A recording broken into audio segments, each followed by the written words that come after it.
ChristianGeekCentral.com.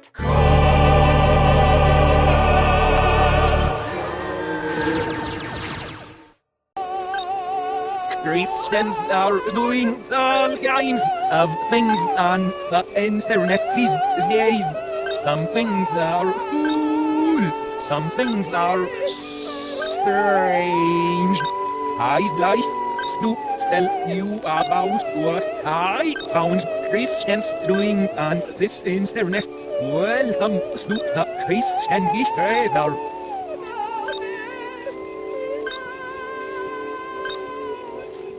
Hey, I'm Peter Franson from ChristianGeekCentral.com and Spirit Blade Productions. I recently got an email from Ian M. that I want to share with you guys.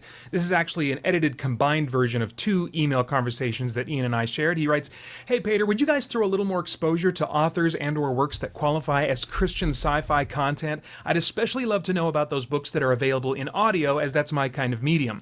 Kind of my medium. Not to hit a tangent here, but I know Enclave Publishing claims to specialize in this genre. However, much to my chagrin, they're not on Audible, so I've got no clue if their books are any good. I'm a Christian and a geek, and it's nice to know there are more of us out there. Don't misunderstand me, I love this genre and am fully on board with a lot of the moral themes it espouses. However, I don't think there's any doubt that the mainstream science fiction fantasy culture is growing increasingly hostile toward those with our particular worldview. So much for respect and inclusiveness, but I digress. Anyway, it's just nice to find others out there who share my belief system and my love of spaceships. In short, I read Stephen King, John Scalzi, Ernest Cline with the best of them. And why not? There's a lot there to love. However, on occasion, I just like to enjoy the genre I grew up on, sans the liberal agenda, and that's getting harder and harder to find. Hence why I think a lot of CGC followers would welcome a book review/new release segment to spotlight such works. After all, we want to escape sometimes too, you know? That's the end of my rant, I promise. Thanks for carving out a tiny little corner of sci-fi and fantasy where Christians can hang out and keep up the good work. I look forward to hearing what you've got to say. Cheers, Ian."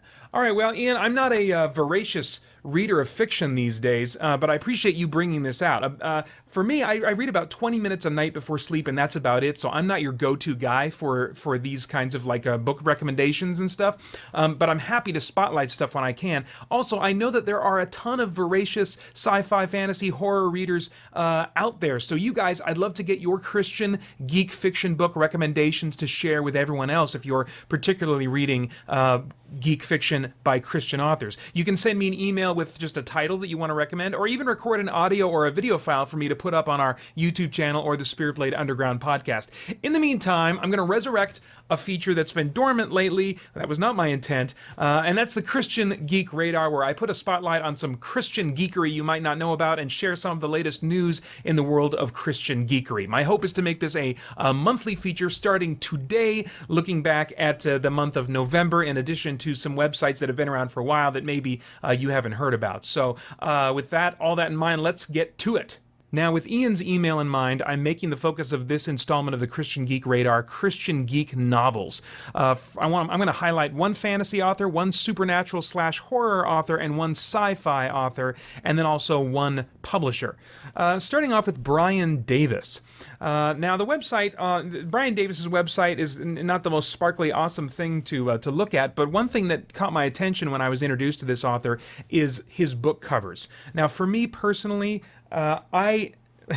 whether it's a good thing or not, I do judge books by their cover. To me, if a cover does not look good, does not look professional, looks kind of homemade or something like that, then I wonder to myself, okay, well, if they haven't sought out the talent, the resources, if they haven't put the effort and frankly sometimes the money into making the cover really look professional and tight and clean and polished, is the same true of the editing of the book or the writing of the book? You know, how much care has been given to this? And so I tend to be drawn toward Christian work that has a visual first impression that is really positive for me, or that looks really polished. So Brian Davis is the author of the Tales of the Starlight series. The first book in that series is Masters and Slayers. The description reads, expert swordsman Adrian Masters attempts a dangerous journey to another world to rescue human captives who have been enslaved there by dragons. He is accompanied by Marcel, a sword maiden of amazing skill whose ideas about how the operation should be carried out conflict with his own. own. Since the slaves have been in bonds for generations, they have no memory of their origins, making them reluctant to believe the two would-be rescuers. And of course, the dragons will crush any attempt to emancipate the slaves. Set on two worlds separated by a mystical portal, Masters and Slayers is packed with action. And regarding the Tales of Starlight series, the description reads, "The dragons of Starlight have been enslaving humans for over a century. At long last, warrior Adrian Masters and sword maiden Marcel vow to find the mysterious portal where the lost ones disappeared, hoping to rescue the slaves. Will they turn back when they learn that only the ultimate sacrifice can bring freedom to the oppressed?" So anyway, you can check out Brian Davis's work at daviscrossing.com. All right, moving along, we're going to take a look at David N. Alderman. Now, full disclosure, I'm friends with David Alderman. I've known him for a number of years, and I've just kind of been keeping in touch with him. He also heads up the Crossover Alliance, which is a small publishing house for Christian fiction that is really just kind of pushing the envelope in terms of its content, often very dark content, edgy content. They certainly are not shy about using, four-letter words and other kind of rough language in their work, or depicting scenes that are really intense. We've actually featured a review of one of David's books on this channel, which you can check out, which contains some of that really kind of intense content. So anyway, mostly David Alderman writes in the supernatural realm rather than the horror realm. Although if you're interested in that kind of work, then I think you ought to check out what he's doing. So anyway, you can check out David N. Alderman at davidnalderman.com. All right, moving along here, litany.com is where you're going to find John B. Olsen's books. This is kind of an interesting site. It's very just kind of approachable. It's very personable. He just kind of shares a little bit about himself, and he just kind of comes across as like a really friendly, non-pretentious kind of writer. So let's see here. And again, the thing that kind of jumped out to me for his books was the covers. They just look like they're really well done. A couple examples here would be, let's see here. Shade. Okay, let's look at Shade. A waking nightmare pursues graduate student Haley Maniates, I'm not sure how to pronounce that, into Golden Gate Park, where she is rescued by a giant homeless man. Can she read his mind, or is it just a delusion? Was there really a monster chasing her? He carries her to a hospital where she is diagnosed as having paranoid schizophrenia. The psychiatrists tell her that her experiences aren't real, only symptoms of her condition. She leaves the hospital determined not to respond to the hallucinations, but she can't rest. Too many unsolved mysteries surround the occasion of her first hallucination. First and most perplexing is the giant who keeps popping into her life. He's convinced that a monster is trying to kill them. Against all reason, Haley finds herself becoming more and more attracted to him, but can she trust her feelings? What if they're part of her delusion? What if the monster haunting him is real after all? And what if the homeless man is the monster? So anyway, lots of really nice, interesting-looking covers at John B. Olsen's website. Again, you can check him out at litany.com/books. And then to highlight a publisher this time was the aforementioned Enclave Publishing, formerly known as Marcher Lord Press. Some interesting things have happened with this company since being transferred over to new ownership and management. One of which is that the covers look a lot better, which again for me makes me think, okay, so maybe the editing is going to be stronger as well. So I really do appreciate the quality and attention to high standards being given to the covers of their books. These are their fall releases here: The Hive by John W. Ott, Rebel, Book 2 of what looks like No Ordinary Fairy Tale, which is, I assume, a series. That's R.J. Anderson. And A Time to Speak, also by Nadine Brands. And then Embers by Kendig is the last name. I'm not sure exactly what the font is, a little bit funny here on the first name. Roni Kendig, maybe? Anyway, it looks like that's part of a book one in a series. So those are the fall releases, all with really nice looking covers. One thing that I'm really curious about is that, once the publishing house was rebranded as Enclave Publishing, basically all of their horror books went bye-bye. And I haven't been able to kind of get to the bottom of what's going on there. I'd really be interested in finding out what the story is there.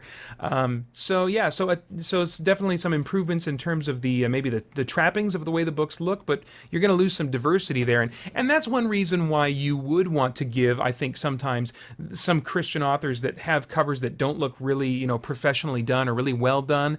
You might want one reason to give them a try is because they're going through fewer gatekeepers. Probably the more money gets thrown at a project, the more you're going to have investors and those people that are giving the money to make the books look nice and shiny, the more safe choices they're probably going to end up making. And so I don't have much experience with Enclave releases, but the fact that they ditched the horror genre says to me, okay, they might be going with more safe choices in terms of their content. And so if you go over to, say, the Crossover Alliance, you're going to find book covers that just don't look as great. Some that, in my opinion, don't look good at all, but you're also going to find writers there that are pushing the envelope in terms of content. So right now, in the state of Christian geek fiction in the world of books, at least, that's kind of the trade-off that you're going to be running into, I think. But although I can't recommend any kind of audio stuff, I'm just not connected to what's on Audible in terms of Christian geek fiction. If you are interested in getting your Christian geek fiction in an auditory format, then I would recommend the Untold Podcast, which is part of the Christian Geek Central Network. www.untoldpodcast.com is where you can go to get, I believe it's monthly, short stories that can allow you to sample some of the Christian geek genre authors that are out there, especially some of the lesser known ones, and you're going to hear those stories read very well and accompanied by music and sound effects to kind of bring them to life a little bit, in addition to the author. So and you're going to find all kinds of stories here that are from the Christian geek fiction genres. You're going to find sci-fi, horror, fantasy, all this kind of stuff. And Nathan James Norman, who puts the site together, he does a nice job of creating some art for each of the individual stories. So anyway, yeah, if you want your fiction in an audio format, then I would highly recommend untoldpodcast.com. All right, now getting into some of November's news in the world of Christian geekery, we had the release of Jess Hanna's Adverse Possession from the Crossover Alliance. The description reads, "The Foresters have found their dream home. So has something else. After years of moving from place to place, Andy and Tess are ready to settle down, but from the day they moved into the sprawling Victorian house, something just wasn't right. The power cuts out twice a day on a fixed schedule, windows unlock and open on their own, strange scratching sounds come from behind the walls. As the bizarre occurrences continue to increase in frequency and strength, the true source of the extraordinary activity is revealed. What started as an enchanting curiosity has become a danger to them all, and the Foresters are in a race against time to save their family from an enemy unlike anything they have ever known." Also, last month, we saw Relevant, the Christian pop culture website and magazine, publishing an article entitled "What Horror Movies Teach Us About Christianity," taking a second look at a much maligned genre. And this was a neat article to read. I think it would have been a little bit more striking if it would have been published 5 or certainly 10 years ago. I think there's a growing acceptance of geek fiction and even horror and stuff like that in Christian circles. Unfortunately, and this is just a little editorial comment on my part, unfortunately my bet is that there's less acceptance of horror as a genre in Christian circles is less about discernment and more about, hey, geek fiction is just more popular these days in general, or what was once considered geek, quote unquote, fiction. Really, I think it would have been great if the church, a decade ago, would have been discerning well enough to recognize, what, we can totally engage with horror, and there are some great things going on with horror. But either way, I'm glad to see that various voices in Christian culture are speaking out more and more and talking about the positive points of sci-fi and fantasy, and especially horror, because I think there's an acceptance of sci-fi and fantasy that's growing more and more. But, horror is still hard for a lot of Christians to kind of see any value in. So I would recommend this article at relevantmagazine.com, What Horror Movies Teach Us About Christianity. And lastly, the Christian Century recently published an article called We're All Geeks Now, which was really interesting. The title for me was like a little bit, okay, this is, I don't know, you may know this already, but I take the position that actually being a geek is never popular, because the origin of the word geek refers to the sideshow attractions at circuses that involve people doing crazy things like biting the heads off of live animals and or like freak shows and that those kinds of things. So the origin of the word is defining a person who is totally outside of the norm, and maybe even kind of disturbing or makes people uncomfortable because of how extremely outside of the norm they are. So to say we're all geeks now, or to say that being a geek is cool or popular or whatever, I think I would more specifically say that things that used to be geeky are now more mainstream.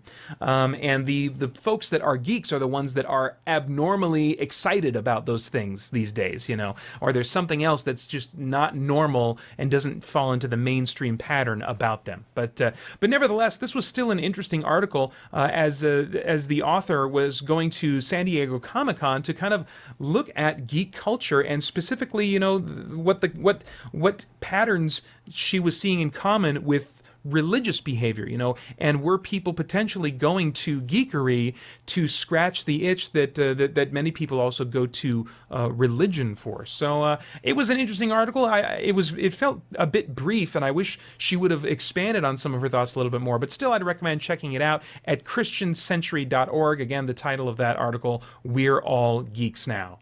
Okay, well, that's about it. Stay tuned when hopefully next month I'll have more Christian geekery to spotlight and Christian news to share on the Christian Geek Radar. In the meantime, I hope you join us over at ChristianGeekCentral.com as we continue to geek out and seek the truth. ChristianGeekCentral.com